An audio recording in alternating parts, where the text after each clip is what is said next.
नमस्कार। साल 2023 लगभग अलविदा हो गया है। ये साल बहुत सी अच्छी बुरी यादें देकर गया, कुछ खट्टी कुछ मीठी यादें। कई मामलों में राजस्थान का नाम रोशन हुआ तो कई घटनाओं ने लोगों के दिलों को जलाकर हिलाकर रख दिया, सोचने को मजबूर किया हम किस ओर जा रहे हैं। बीती बातों और अनुभवों से सीख लेकर हमें आगे बढ़ना है, अच्छे अनुभवों से प्रोत्साहित होना है, आगे बढ़ना है। गलतियों में सुधार की भी कुछ जरूरत बाकी है। बीते साल के यादगार पलों को संजोने और 2023 को अलविदा कहने के लिए एनडीटीवी राजस्थान आपके लिए खास पेशकश लेकर आया है, जिसमें राजस्थान के हमारे तमाम संवाददाता बता रहे हैं वो कौन कौन सी घटनाएं हैं जो बीते साल की यादगार रही, जिन्हें भुलाया नहीं जा सकता। राजस्थान अपनी रंग रंगीली संस्कृति के साथ साथ किले और महलों के लिए भी जाना जाता है। यही वजह है कि देश विदेश के लोग यहाँ पर शाही शादी करने आते हैं। इस साल भी राजस्थान ऐसी ही कई शादियों का गवाह बना, जिनमें परिणीति चोपड़ा और राघव चड्ढा की शादी प्रमुख थी। इसके अलावा सुपरस्टार कियारा आडवाणी और सिद्धार्थ मल्होत्रा ने भी राजस्थान को ही अपनी शादी के लिए चुना और इसके साथ साथ क्रिकेटर नवदीप सैनी की भी शादी यहीं हुई। राजस्थान के अलग अलग इलाकों में ऐसी जगहें हैं जहां पर लोग डेस्टिनेशन वेडिंग के लिए आते हैं, जिनमें उदयपुर काफ़ी प्रमुख जगह है। उदयपुर का होटल लीला पैलेस इस बात के लिए जाना जाता है और वहां पर ही इस साल की सबसे शाही शादी हुई, जब राघव चड्ढा और परिणीति चोपड़ा उदयपुर पहुंचे। इसके अलावा सवाई माधोपुर में भी और जोधपुर में भी ऐसी शादियां होती हैं।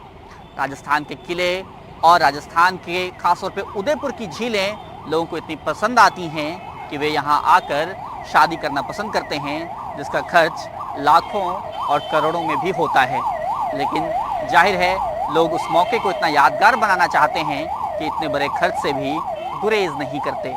इसलिए राजस्थान देश विदेश के तमाम लोगों के लिए एक बहुत अच्छा स्पॉट बना हुआ है और देखना है कि 2024 की जब शुरुआत होती है तब ऐसी और कौन कौन सी शाही शादियां राजस्थान में होती हैं। साल 2023 राजस्थान की राजनीति में भी काफ़ी हलचल भरा साल रहा। जाहिर है इस साल विधानसभा चुनाव होने थे तो हलचल तो बढ़नी ही थी। साल की शुरुआत में लोगों का ध्यान खींचा राहुल गांधी की भारत जोड़ो यात्रा ने, क्योंकि पिछले साल दिसंबर के महीने में ही भारत जोड़ो यात्रा राजस्थान में प्रवेश कर गई थी और साल की शुरुआत में यहीं पर थी। अब जब साल समाप्त होने को है तो पूरा ध्यान भारतीय जनता पार्टी की तरफ है, जहां पर कैबिनेट विस्तार की तैयारियों को लेकर हलचल है। और इन सब के बीच कई सारे घटनाओं ने, खासतौर पर राजनीतिक घटनाओं ने लोगों को अपनी ओर ध्यान देने पर मजबूर किया, जिनमें प्रमुख घटनाएं थी। सबसे पहली घटना भारतीय जनता पार्टी के प्रदेश अध्यक्ष का बदला जाना। भारतीय जनता पार्टी ने मार्च के महीने में सीपी जोशी को प्रदेश अध्यक्ष बनाया, जो कि दक्षिणी राजस्थान के चित्तौड़गढ़ से सांसद हैं। उन्हें पार्टी ने सतीश पूनिया की जगह पर प्रदेश अध्यक्ष बनाया और पार्टी को इस बात की उम्मीद थी कि पार्टी एक ब्राह्मण चेहरा ला रही है और अपने वोटरों को एक संदेश देने की कोशिश कर रही है।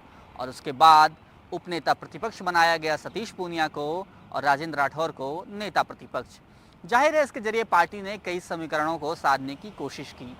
कांग्रेस के लिए एक बहुत बड़ी चुनौती के रूप में सामने आए राजेंद्र गुढ़ा, वही राजेंद्र गुढ़ा जो बसपा से जीत कर आए थे और बाद में कांग्रेस में शामिल हुए। पार्टी ने उन्हें मंत्री बनाया, लेकिन मंत्री रहते हुए विधानसभा के अंदर उन्होंने ऐसा बयान दिया कि पार्टी को उनसे किनारा करना पड़ा और उनकी बर्खास्तगी भी हो गई।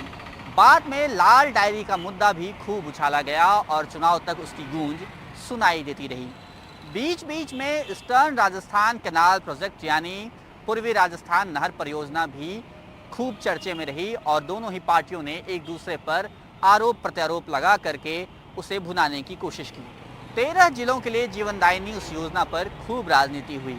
उसके बाद जयपुर में एक नृशंस घटना के बाद वहां भी राजनीति हुई, जब रोड रेज की एक घटना में 2 बाइक सवार की टक्कर में इकबाल नाम के युवक की पीट कर हत्या कर दी गई और उसके बाद मुआवजे की राशि पर खूब बवाल हुआ।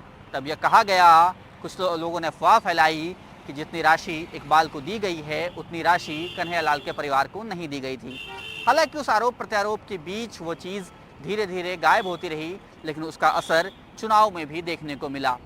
उसके साथ साथ जब चुनाव परिणाम आए तो राजस्थान ने राज बदल दिया, रिवाज कायम रखा और अशोक गहलोत की सरकार दोबारा सत्ता में वापस नहीं आ पाई।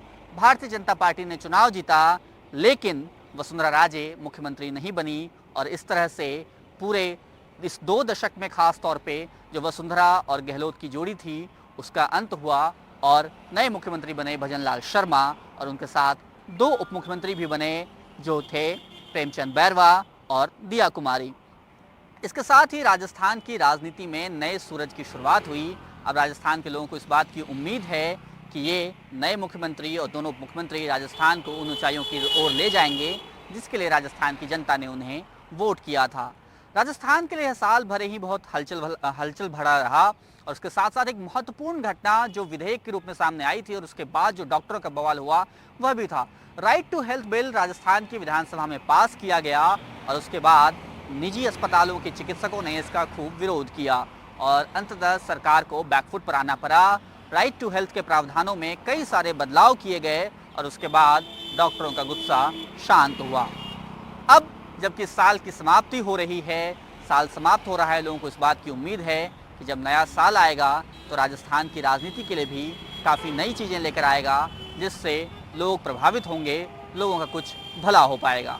नवाबी शहर टोंक के लिए 2023 का जो साल है वो मेडिकल कॉलेज, एग्रीकल्चर कॉलेज और सड़कों की सौगात के साथ ही राजनीतिक मायनों से इसलिए महत्वपूर्ण रहा जहां एक और टोडा राय सिंह मालपुरा जो विधानसभा है उसमें से टोडा राय सिंह केकड़ी जिले का एक पार्ट बन गया। वहीं आचार संहिता से ठीक पहले मुख्यमंत्री ने मालपुरा को जिला बनाने की घोषणा तो की लेकिन नोटिफिकेशन जारी न हो सका। साल के आखिरी के अंदर विधानसभा चुनाव में इस बार सत्ता का रिवाज बदला और सत्ता के साथ चलने वाली 2 विधानसभा सीटें देवली ओनियारा और टोंक सत्ता के साथ नहीं नजर रह पाई और सचिन पायलट यहाँ से दूसरी बार विधायक बने। वह पहले कांग्रेस के ऐसे विधायक बने जो कि दूसरी बार लगातार चुनाव जीतने में कामयाब हो सके। Ravi Taylor, NDTV, Tonk. 2023 में प्रतापगढ़ जिले की छोटी सादड़ी केसुंदा की बेटी ने जीता खूबसूरती का खिताब। 16 फाइनलिस्ट को मात देकर बनी मिस इंटरनेशनल इंडिया। जापान में किया भारत का प्रतिनिधित्व। दरअसल दिल्ली में 26 अगस्त को हुई डिवाइन ब्यूटी कॉन्टेस्ट 2023 में 16 फाइनलिस्ट को मात देकर प्रवीणा आजना ब्यूटी क्वीन 2023 का यह अवार्ड अपने नाम किया है। उन्होंने जापान में होने वाली मिस इंटरनेशनल 2023 में भारत का प्रतिनिधित्व किया है।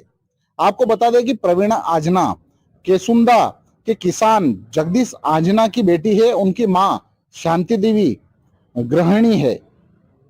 24 वर्षीय प्रवीणा पेशे से चार्टर्ड अकाउंटेंट है लेकिन मॉडलिंग के शौक के चलते पहली बार उन्होंने इस ब्यूटी कॉन्टेस्ट में हिस्सा लिया था और पहली बार में ही वह विनर चुनी गई। प्रवीणा ने बताया कि मिस इंटरनेशनल इंडिया का खिताब उनके लिए बड़ी उपलब्धि है। उनके भाई लोकेश आजना ने इस सफर में उनका बहुत सहयोग किया है और इस सपने को सच किया है। पापा मम्मी को जब विनर बनने के बारे में पता चला तो उनकी खुशी का ठिकाना नहीं रहा। पहले तो चौंक गए लेकिन उसके बाद में वह सातवें आसमान की खुशी को महसूस किया उन्होंने। प्रतापगढ़ से एनडीटीवी के लिए इरफान खान की रिपोर्ट। राजस्थान के सीकर जिले की 20 वर्षीय छात्रा प्रियन सेन ने सीकर और राजस्थान का नाम देश और विदेशों में काफ़ी रोशन किया है क्योंकि प्रियन सेन ने 2023 के मिस अर्थ का खिताब भी जीता है। इसी के साथ अभी दिसंबर में वियतनाम में आयोजित हुए मिस अर्थ 2023 में भी टॉप 20 में रही है। प्रियन सेन ने ये अचीवमेंट किस तरह से प्राप्त किया इसके बारे में हम जानेंगे। उनकी जो मम्मी सुनीता मारोटिया वो हमारे साथ है, उनसे जानेंगे कि उन्होंने किस तरह से ये अचीवमेंट किया, किस तरह से अपना सफर जो है इतनी बड़े स्तर तक पूरा किया है। जी मैं बताएं आप। हाँ जी सर, नमस्ते। प्रियन ने किस तरह से अचीव किया ये मिस अर्थ का जो खिताब जीता है, टॉप 20 में भी वो अभी आई है दिसंबर में जो वियतनाम में हुआ है, तो किस तरह से उसका शुरुआत से लेकर के अब तक का जो सफर रहा? शुरू में मैंने उसको लड़कों की तरह पाला था क्योंकि उसके पापा की इच्छा थी कि वो मेरा बेटा है, तो उसने कभी लड़कियों जैसे ना कपड़े पहने ना कुछ किया। फिर जब उसने नीट का एग्जाम दिया तो उसके बाद उसको 6 मंथ मिले। जब उसकी काउंसलिंग होना था उसमें काफ़ी टाइम था, तो मैंने उसको आते ही एग्ज़ाम 13 सितंबर को एग्ज़ाम ऑर्गेनाइज हुआ था, तो उसने मुझसे वादा किया था कि मम्मी मेरा एग्ज़ाम हो जाए तो आप मुझे फ़ोन दिलाना। तो मैं आते ही 2-3 दिन बाद मैंने उसको फ़ोन दिलाया। फिर उसने उस फ़ोन में इंस्टाग्राम के थ्रू अपने आप को इम्प्रूव किया। फिर ऐसे ही बैठे बैठे आशा फ्रेश लुक के यहाँ से उसको आया कि आप शूट कर लोगे क्या, तो शूट करने के लिए गई। तो वहाँ पे उसको संगीता नाम की लड़की मिली जो कि मिस राजस्थान में उसने पार्टिसिपेट किया था। तो उससे उसने जाना कि प्रियन तू मिस राजस्थान में क्यों नहीं कोऑपरेट कर, मतलब वहाँ पे जाना चाहिए तुझे। तो उसने कहा हाँ दीदी मैं जा सकती हूँ। तो फिर इस तरह से उसने मुझसे पूछा मम्मी मैं पार्टिसिपेट कर लूं। मैंने कहा क्यों नहीं, आपके पास आपने अपना सपना पूरा कर लिया, आपने एमबीबीएस क्लियर किया है तो आप कर सकते हो।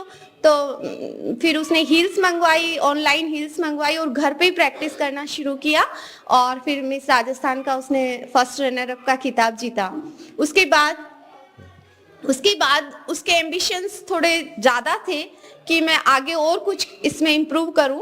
तो उसने फेमिना मिस इंडिया का उसने इंटरव्यू दिया था, तो उसमें वो सिलेक्ट हो गई थी। बट 1 साल में उसका जो पढ़ाई थी वो बाधित हो रही थी, तो मुझे लगा कि शायद ये साल एक बार इसको स्टॉप करना चाहिए। तो मैंने उसको फेमिना मिस इंडिया जो कि मिस वर्ल्ड के लिए लड़कियां जाती हैं वहाँ पे, उसमें उसका सिलेक्शन हुआ, मैंने नहीं जाने दिया। तो ये थी प्रियन सेन की मम्मी सुनीता मारोठिया, जिन्होंने बताया कि प्रियन सेन ने शुरू से लेकर के इतने कम समय में किस तरह से ऊंचाइयों को छुआ है और आगे उसका क्या ड्रीम है। भरतपुर जिले के बयाना उपखंड के गांव अड्डा में एक भाई ने अपने ही सगे भाई पर ट्रैक्टर चढ़ा करके नृशंस हत्या कर दी गई थी। यह हत्या पूरे राजस्थान में चर्चा का विषय बन गई थी। दरअसल 26 अक्टूबर का मामला है। एक दिन पहले 2 पक्षों में आपसी किसी नाली को लेकर के विवाद हुआ था। यह विवाद इतना बढ़ गया कि दोनों पक्ष एक दूसरे के मारने पर उतारू हो गए और दोनों पक्षों की तरफ से जमकर पथराव और मारपीट की गई। उसके बाद में मृतक गंभीर रूप से घायल हो गया। उसके भाई ने दूसरी पार्टी को फंसाने के लिए ट्रैक्टर से रौंदकर हत्या कर दी। उसके बाद में आरोपी कपड़े बदल करके घायलों में मिल गया और अस्पताल में जाकर भर्ती हो गया। जब पुलिस के द्वारा इस पूरे मामले की छानबीन की गई तो इस मामले में हत्यारा मृतक का सगा भाई निकला। उसके बाद में पुलिस ने आरोपी को गिरफ्तार कर गहनता से पूछताछ की गई तो आरोपी ने बताया कि दूसरे पक्ष को फंसाने के लिए इस घटना को अंजाम दिया गया। वहीं भरतपुर की पुलिस ने इस पूरे मामले में छानबीन करते हुए दोनों पक्षों के लोगों को गिरफ्तार कर लिया है। भरतपुर से एनडीटीवी के लिए ललितेश कुशवाहा की रिपोर्ट। साल 2023 डीडवाना के लिए काफी खास और महत्वपूर्ण रहा, क्योंकि इस साल डीडवाना प्रदेश का नया जिला बन गया है। पूर्व मुख्यमंत्री अशोक गहलोत ने मार्च माह में 19 नए जिलों की घोषणा की थी, जिसके तहत डीडवाना कुचामन के नाम से भी उन्होंने नया जिला बनाया है। यह जिला नागौर से अलग होकर बनाया गया है। अब डीडवाना जिले में 5 विधानसभा शामिल किए गए हैं, जबकि नागौर जिले में भी 5 विधानसभा रहे हैं। डीडवाना जिले में डीडवाना, लाडनू, नावा, मकराना और परबतसर को शामिल किया गया है। वहीं इस जिले में 6 उपखंड और 8 तहसीलें शामिल की गई है, जबकि नागौर जिले में अब नागौर, खींवसर, जायल, मेड़ता और डेगाना विधानसभा रह गई है। डीडवाना के नया जिला बनने के बाद प्रशासनिक और विभागीय कार्यालयों में सरलता आएगी और लोगों के काम त्वरित गति से पूरे हो सकेंगे। अधिकारियों की पहुंच भी ग्रामीण क्षेत्रों और अपने कार्य क्षेत्र में सुगम हो सकेगी और जनता भी अधिकारियों तक तत्काल और जल्द पहुंच सकेगी। सरकार की जन कल्याणकारी योजनाओं और फ्लैगशिप योजनाओं का लाभ भी जनता तक त्वरित गति से पहुंचाया जा सकेगा और विभागीय कार्यों में भी सरलता आएगी। आपको बता दें कि डीडवाना को जिला बनाने की मांग पिछले 40 सालों से चली आ रही थी। कई बार डीडवाना को जिला बनाने का प्रयास किया गया, कवायद की गई, लेकिन ये कवायद परवान नहीं चढ़ सकी। अंततः इस साल पूर्व मुख्यमंत्री अशोक गहलोत ने डीडवाना कुचामन के नाम से नया जिला घोषित कर डीडवाना क्षेत्र की जनता की बरसों पुरानी मांग को पूरा कर दिया।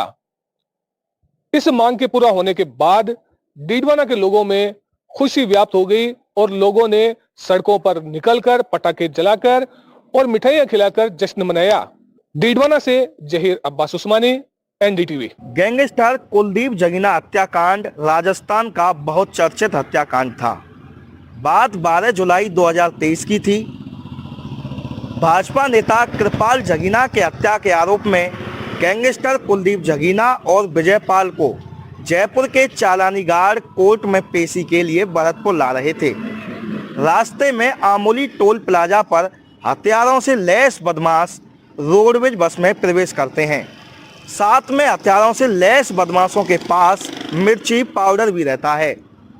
बस में अंदर प्रवेश करने के बाद मिर्ची पाउडर चालानी गार्डों की आंखों में छिड़क दिया जाता है या डाल दिया जाता है। उसके बाद में चालानी गार्ड इधर से उधर हो जाते हैं और हथियारों से लैस बदमाश कुलदीप जगीना के ऊपर और विजयपाल के ऊपर ताबड़तोड़ गोलियों की बौछार कर देते हैं। ताबड़तोड़ गोलियों के बाद हथियारों से लैस बदमाश चिल्लाते हुए भाग निकलते हैं। उसके बाद में आनन फानन में स्थानीय पुलिस मौके पर पहुंचती है और घायल कुलदीप जगीना विजयपाल को एम्बुलेंस के जरिए जिला आरबीएम अस्पताल में पहुंचाती है, जहां चिकित्सकों की ओर से कुलदीप जगीना को मृत घोषित कर दिया जाता है और विजयपाल को गंभीर हालत में जयपुर एसएमएस के लिए रेफर कर दिया जाता है। जब पुलिस इस पूरे मामले की जांच में जुटी तो इस हत्या के पीछे भाजपा नेता कृपाल जगीना के परिजनों के द्वारा हत्या करने का मामला सामने आया, क्योंकि जब कुलदीप जगीना में गोलियों की बौछार की गई और उसके बाद इस घटना को अंजाम देकर के जब आरोपी भाग रहे थे तो उनमें से एक चिल्ला करके कह रहा था कि आज हमने अपने ताऊ की हत्या का बदला ले लिया।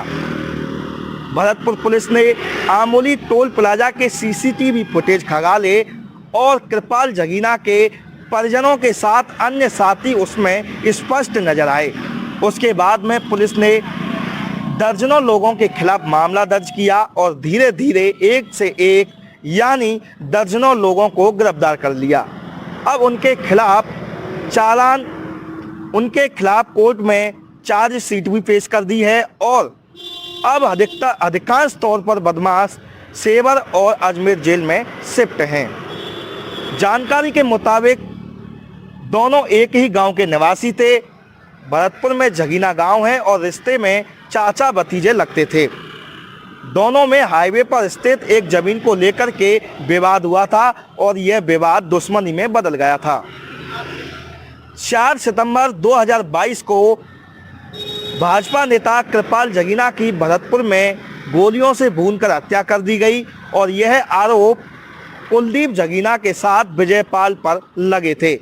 इसी का बदला लेने के लिए कृपाल जगीना के परिजनों के द्वारा अन्य साथियों के साथ मिलकर आमोली टोल प्लाजा पर रोडवेज बस में घुसकर गोलियों से भूनकर कुलदीप जगीना की हत्या कर दी गई। भरतपुर से एनडीटीवी के लिए ललितेश कुशवाहा की रिपोर्ट। जुनैद नासिर हत्याकांड राजस्थान में बहुत चर्चित रहा था। गाय तस्करी के संदेह में जुनैद और नासिर का अपहरण कर लिया जाता है। 16 फरवरी को हरियाणा के भिवानी में एक बोलेरो गाड़ी में 2 शव मिलते हैं और शवों के अवशेषों के आधार पर पहचान भरतपुर जिले के गाटमका निवासी जुनैद और नासिर के रूप में होती है। पुलिस ने बजरंग दल के नेता मोनू मानेश्वर सहित कई लोगों के खिलाफ मामला दर्ज कर लिया जाता है। वहीं पुलिस के द्वारा मोनू मानेश्वर सहित कई लोगों को गिरफ्तार करके चार्जशीट पेश कर दी जाती है, तो वहीं अभी कुछ आरोपी पुलिस की गिरफ्त से दूर हैं। मामला 14-15 फरवरी का है। देर रात की बात है। भरतपुर जिले के गाटमका निवासी जुनैद और नासिर दोनों जने अपने रिश्तेदारी में घूमने के लिए जाते हैं। 14-15 फरवरी देर रात को दोनों का अपहरण हो जाता है। परिजनों के द्वारा दोनों की काफ़ी तलाश की जाती है, लेकिन दोनों का कोई अता पता नहीं मिलता है। उसके बाद में 16 फरवरी को गोपालगढ़ थाने में गुमशुदगी की रिपोर्ट दर्ज करा दी जाती है। उसके बाद में पुलिस लगातार छानबीन करती है और दोनों की तलाश में जुट जाती है। 16 फरवरी को हरियाणा के भिवानी में एक बोलेरो गाड़ी में 2 शव मिलते हैं। शवों के अवशेषों के आधार पर जब पहचान होती है तो पहचान भरतपुर जिले के घाटमका निवासी जुनैद और नासिर के रूप में होती है। इसी के बाद इसकी पूरी पड़ताल हुई थी और पुलिस इसी शवों के अवशेषों के आधार पर हत्या के आरोपियों तक पहुंच सकी थी। राजस्थान के लिए 2023 काफ़ी मिला जुला साल रहा, जहां कुछ उपलब्धियों ने राजस्थान की जनता को और राजस्थान को गर्व करने का मौका दिया, वहीं कुछ घटनाओं ने राजस्थान को शर्मसार भी किया। सितंबर महीने में राजस्थान के दक्षिणी हिस्से में प्रतापगढ़ जिले के धारियावाद में एक ऐसा ही मामला सामने आया था। तब 20 वर्षीय एक आदिवासी महिला को नग्न करके घुमाया गया था और इस घटना ने पूरे प्रदेश को शर्मसार किया था। आरोपियों की गिरफ्तारी के लिए पुलिस ने 1 दर्जन से अधिक टीमें बनाई थी और उसके बाद 7 आरोपियों को गिरफ्तार किया गया था। जाहिर है इतनी बड़ी घटना के बाद आरोप प्रत्यारोप लगने ही थे। तत्कालीन सरकार पर भारतीय जनता पार्टी ने बहुत सारे आरोप लगाए थे और उसके बाद मुख्यमंत्री स्वयं वहां पर पहुंचे, उस महिला से मुलाकात की, उसे भरोसा दिया और 10 लाख रुपए की आर्थिक मदद, उसके साथ साथ सरकारी नौकरी का वादा भी किया। जाहिर है यह घटना ऐसी थी जिसने पूरे समाज को शर्मसार किया और कई सारे सवाल भी खड़े किए। राजस्थान 2024 में ऐसी किसी घटना की पुनरावृत्ति नहीं चाहेगा और यह भी नहीं चाहेगा कि आदिवासियों के साथ जिस तरह की घटनाएं होती हैं वह दोबारा दोहराई जाएं। साल 2023 में राजस्थान का नाम राष्ट्रीय और वैश्विक पटल पर कई लोगों ने ऊंचा किया। उन्हीं में से एक हैं दिव्यकीर्ति सिंह। दिव्यकीर्ति सिंह यूं तो मूल रूप से नागौर जिले के रहने वाली हैं, लेकिन उनका परिवार अब जयपुर में रहने लगा है। दिव्यकीर्ति सिंह को इस बार प्रतिष्ठित अर्जुन अवार्ड के लिए नामित किया गया है। यह अवार्ड उन्हें एशियन गेम्स में घुड़सवारी में अपने शानदार प्रदर्शन के लिए दिया जाएगा। इस बार के एशियन गेम्स में भारतीय टीम ने गोल्ड मेडल जीता और उसमें दिव्यकीर्ति सिंह ने अपनी अहम भूमिका निभाई। इसकी कहानी भी बहुत दिलचस्प है। साल 2022 में जब एशियन गेम्स होने थे तो उस वक्त दिव्यकीर्ति का सिलेक्शन भारतीय टीम में नहीं हुआ था। दिव्यकीर्ति ने एक इंटरव्यू में बताया कि इसके बाद वे काफ़ी निराश हुई थी, लेकिन उस साल संयोग से एशियन गेम्स नहीं हुए और वह एशियन गेम्स 2023 में हुए जब दिव्यकीर्ति का टीम में सिलेक्शन भी हुआ और टीम के साझा प्रदर्शन से भारतीय टीम गोल्ड मेडल जीती। 41 साल के बाद यह मौका आया जब भारतीय टीम ने घुड़सवारी में गोल्ड मेडल जीता। जाहिर है ये सबके लिए बहुत बड़ी खुशी की बात थी, उसके साथ साथ राजस्थान वासियों के लिए भी, क्योंकि दिव्यकीर्ति सिंह उस टीम का एक हिस्सा थी। अब उन्हें अर्जुन अवार्ड मिलेगा। वे भारत की पहली महिला घुड़सवार हैं जिसे इतना बड़ा खेल पुरस्कार मिलेगा। राजस्थान महिलाओं के खिलाफ अपराध के मामले में बहुत ऊपर है।